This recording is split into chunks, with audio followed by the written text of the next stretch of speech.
kàddoom ci biir xibaar yi. syndicat wu jàngalekat yi nag la ñuy sàkk mooy ñu dàq ci nu mu gën a gaawee ki lee di njiital fonction publique di Mariama Sarr G7 ak SADEF nii la ñu ko dénkoon da ca laaj kon soxna si na leen abal lu jëm nag ci grève wu syndicat wu acteur transport yi yëngatu ci wàllub dem ak dikk ci réew ba Sénégal la ñuy métti du nag mooy li ñu jël ay camion daal di koy rek arrêté ca frontière bu Guinée ñu ne état bu Sénégal tegu ko fenn mbokk yi lii dañ ci toftal li ëttu yéene kay xëy fësal bisimilah ñu tàkk ni xibaaru fajar.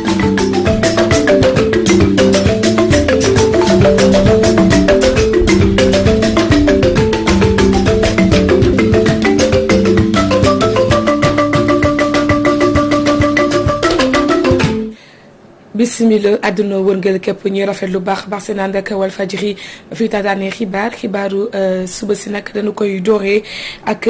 njàngale mi lu jëm nag ci G7 mooy rek syndicat bi gën a taxaw ngir jàppale wala sax dañu koy dooree ak association bu éditeur ak professionnel de la presse en ligne nga xamante ne ni mer ba futtu lañu def ni rek lu jëm ci wàllub liggéeyu tasum xibaar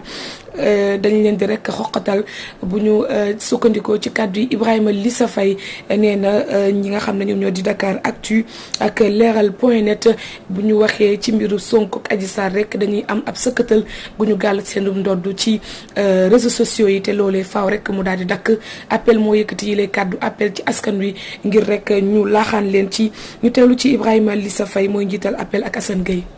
ñu ngi déposé léegi nii benn plainte ci table procureur bi pour menace de mort, injure publique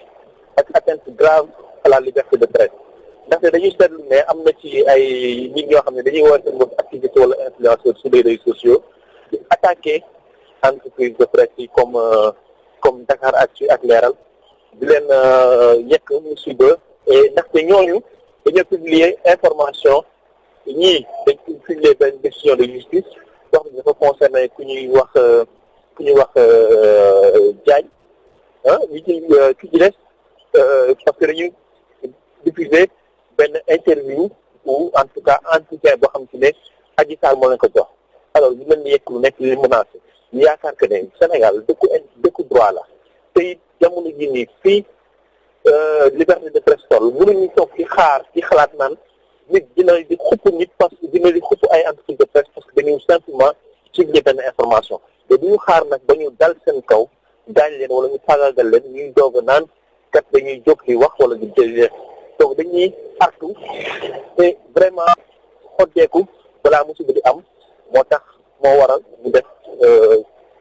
plainte bii nii. waaw plainte bi mi ngi concerné ku ñuy wax Président Cissé ku ñuy wax Cheikh Metsu Karim concerné it ku ñuy wax Abdoulaye Ba ak ex parce que am na ci yoo xam ne ñoom jotuñu leen a identifié ndaxte ñoom dañuy nëbbatu ci biir internet. kooku lee di njiital appel di Ibrahima Lissa Faye ñu waxtaanee nag wàllu njàng meeg njàngale mi wéy di soxe secteur yi nga xam ne ñoom ñoo yëkkatu ci wàllub njàng mi ay syndicat lu toll ci juróom-ñaar nee nañu rek door nañu xeex bu amul àpp seen diggante Mariama Sarr mooy njiital fonction publique mi ñu jàpp ne dafa rek daal di lajj ca la ñu ko dénkoon G7 nag waa SADEF ne duñu seetaan benn yoon ñuy rek salfaañee njàng meeg njàngale mi ci réew Sénégal dem nañu sax bay addu nañu ne nanu ko jëlee ci place am Moussa Sène ñu teewlu ko ci leeral. groupe juróom-ñaari syndicat d'enseignants yi nga xamante ni ñoo gën a représentatif tey dajeek ak gouvernement bi ngir amal ay waxtaan ñoom nag ñoo mer ba futu lu ñu wax rek mooy jëwriñ gi ñu tënk fonction publique di Mariama Sarr na jógee ca boppu ministère ba ndax ci li ñuy ñaxtu lu jiit njàkk mooy njàkk Souleymane Diallo nekk membre bu G7. li nga xam ne mooy accord yi ñu signé ak gouvernement bi dara xewu si acte d'avancement du acte d'intégration du acte de validation ay junni acte mi ngi nelaw ci bureau madame le ministre de la fonction publique. loolu nag moo tax ñu ne tey comme que moom liggéey bi nga xam ne moom lañ ko sant defu ko tey leen donc la ñuy laaj président bi nga xam ne moom moo ko faloon vraiment nañ ko jëlee ci kaw ministère fonction publique. groupement G7 boobu bokk na ci ñi nga xamante ni ñoo njëkk a bàyyi lépp luy ñaxtu dem sax bay génne xaalis bu tokku jëmale ko ci xeex mbas mi di Covid 19 buñ sukkandikoo ci Saourou Seet. ñun jàngalekat yi ñun ñoo nekk le seul corps bi nga xam ne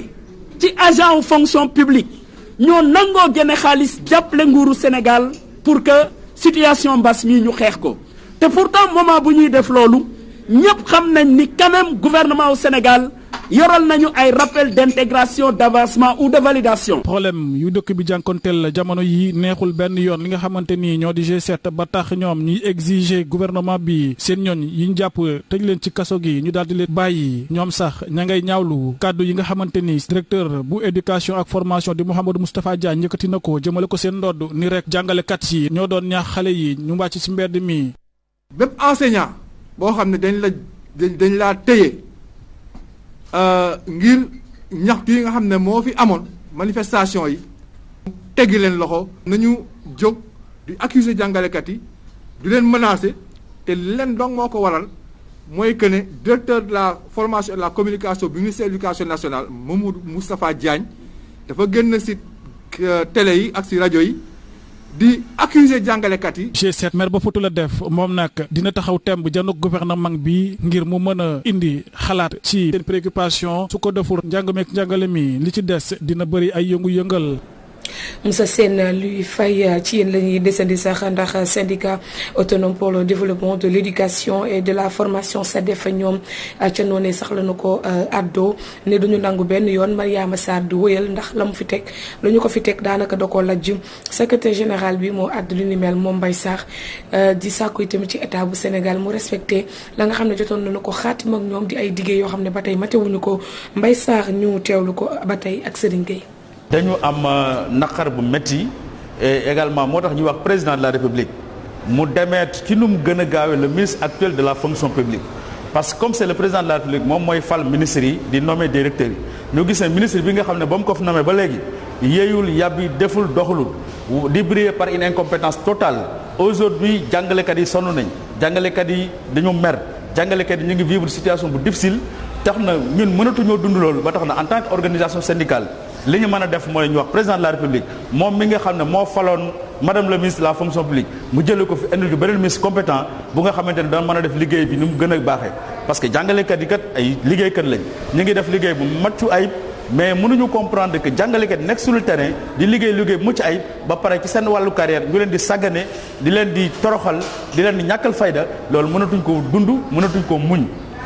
loolu moo tax président de la république ci nu mu gën a gaawee nda jël dogal wàcce ministre de la fonction publique bi indi beneen ministre bu nga xam ne bu ñëwee dana mën a def liggéey bi ni mu waree su ko defee jàmm na ñooy njàng bi ak njàngale mi mën a jëm ci kanam su ko deful nag ñun en tant qu'organisation syndicale danañ mobiliser tous les enseignants du Sénégal partout danañ def ay manifestations partout pour que jàngalekat yi seen gëdd ak seen yelleef ñu jox leen ko ci nu mu gën a gaawee.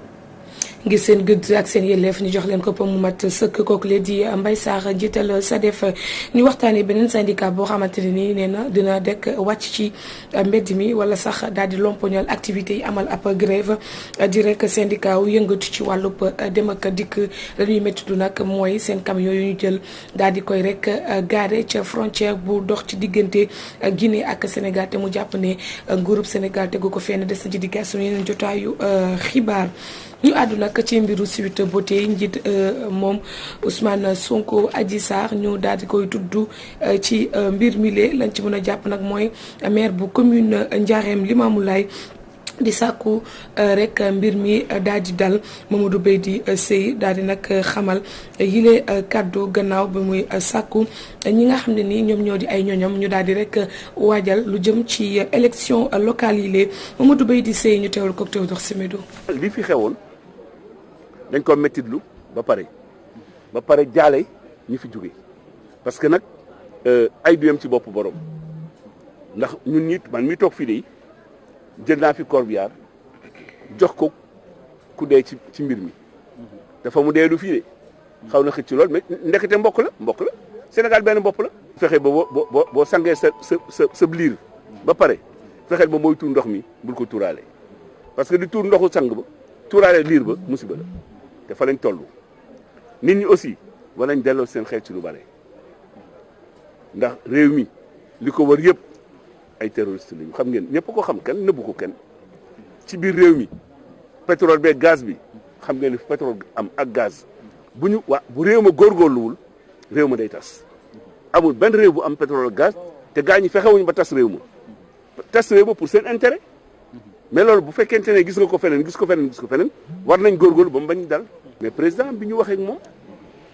jox ko ndigal ñaañ ko nekkoon na nañ def nii pour oyofal mbir yi pour mu giif mais président dafa wàcce lépp mu teg ko ci suuf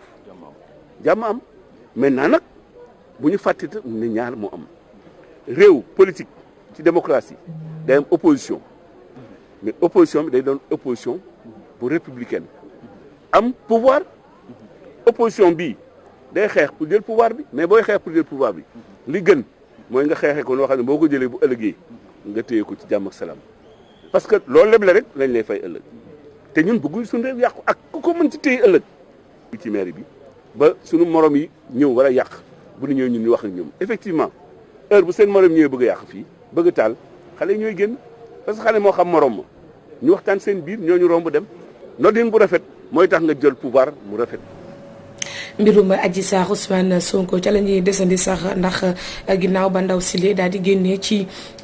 presse bi amal nag ab déclaration jëmale ko li xew ci digganteem ak Ousmane Sonko sénégalais yu ci bëri nag gëmuñu soxna sile dem bay jàpp ne leen rek ci des mooy yoon fësal fi dëgg gi féetee ndax ñu xam fi ñuy teg seen tànk ñu teelu ci Fatou Bintou Diouf mi taseeg ñoom. la Adji Raby Sarr di tuumal Ousmane Sonko dëggam wala du dëgg ñoom ñaari kot ñoo daal di mën a leeral li ni mel ci mercredi bi gannaaw ba mu génnee daal di xamle moom naka la mbir yi daal di demee sénégalais yi nag lu bëri daal dina leen ëlëm ci li nga xam ne nag moom moo jël ci viol ba ñuy tuumal Ousmane Sonko. Adji Sarr pour man ay film la quoi pour man vraiment ay affaire am man vraiment. góomoo si centimètre lu mu gën a démb sax am na ay version yoo xam ne sax gars dañ koy dagg. déjà sur les images ñi ngi naan dañ ko tegal ay casque affaire bi daal c'est flou. lii daal jàmm moo gën. ci waxtu ba nga xam ne kilifa diine yi kilifa aada yi ba ci sax société civile ñoo ngay dox jàmm ci réew mi gannaaw manifestation yi nga xam ne daanaka dugaloon na réew mi ci ab guuta ñu bëri daal di ci ñàkkub seenu bakkan sénégalais yi nag ña ngay sàqu ñu bàyyi justice daal di def liggéeyam. d'après li comme que ni nga suñu sëriñ par exemple suñu Mountakha duggoon nañ ci rek dañoo waroon calmer wu. waaw juste bàyyi justice mu dem mais di génne ay audio yu kenn xamul di indi daal tàngal ci dëkk bi loolu dara jaru.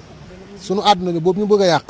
lañ bëgg ñu wàccal ñu ko fële ñoom ñaar ñi seen histoire concerné ñu lijjantil ko seen bopp te wax dëgg yàlla ñu may ñu jàmm may ñu salaam may ñu dem liggéey parce que mënatuñu liggéey pour yóbbu suñu njaboot. jamono ji bëri na la ngay xam ne ngir rek ñu daal di laa gëm nga génne ab téereb ab xuraan wala sax ab bible ndax jëfin yooyee doon na lu gën ngir daal di nag fësal ni si sa ab dëgg nga nekk li mooy kàddu sénégalais yi ñu dajal. kenn xamul loolu xam nga ne vraiment du respecté te gis nga nag Sénégal war nañ def très attention diina suñu borom ji képp koy caaxaane yàlla yat wi lay jël rek. Adji Sarr moo war a bu fekkee lu wax gëm la mu jël kaamil tee ko waat moom moo war a def waat ba pare.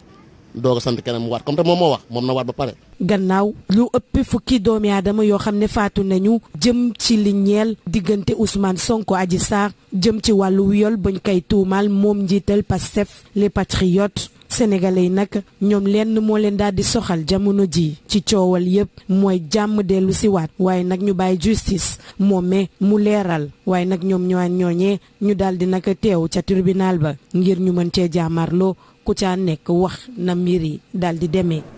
Fatou Bintou Diouf Ibou Guèye jërë ngeen jëf ci gëstu boobule collectif victime foncier yi ca Daaru Salaam la ñuy sàkku nag mooy ñu daal di bàyyi ci nu mu gën a gaawee Guy Marius Sagna ma ñu jàpp ne seenub xeex daanaka da ci daan dox di ci wax ngir rek ñu jotaat seenub suuf ñoom nee nañu activiste bi deful lenn lu muy rek jàppale ñi nga xam ne ay néew di doole lañu kon dañu ko bàyyi ci nu mu gën a gaawee lu jëm nag ci responsable bu départemental bu Vélingara département bu Vélingara moo rek daal di démissionné ci union des centristes du Sénégal docteur Ousmane Diawo mais am le xam le li ni mel nee na mu doxalee ak na mu bëggee UCS doxaleewul li ni mel te itamit xam le na ni jóge na ci coalition Benno Bokk Yaakaar la muy sàkku fi mu toll ni kay mooy Abdoulaye Baldé itamit tekki ndombal tànkam ci mouvance présidentielle bi ñu teewlu ci docteur Ousmane Diawo ak Serigne Gueye. professeur Ousmane Diaw ak ñi ma àndal au niveau du département de Vélingara ñi ngi démissionné ci coordination départementale bi ci coordination régionale de la majorité présidentielle au niveau de la région de Kolda. waaw lu tax ñu démissionné wax naa la ko bon daanaka ni UCS pour la forme la nekk ci pouvoir bi ci coalition bi ku nekk xam na Abdoulaye Baldé en tant qu'homme d'État mais depuis la réélection du président Macky Sall vous voyez ce qui se passe alors on ne comprend pas mais comme moom ba léegi mënul jël décision officielle donc man en tant que responsable à la base département de Vélingara dama jël te décision di démissionner ci UCS ak ñi ma àndal samay collaborateurs ñu nekk fii au niveau national au niveau de la diaspora waxtaan nañ te jël nañ décision aujourd'hui quitter UCS parce que tout simplement suñu leader Abdoulaye Baldé parewul pour jóge ci majorité bi. loolee sax moo daal di ndar kippe pàcc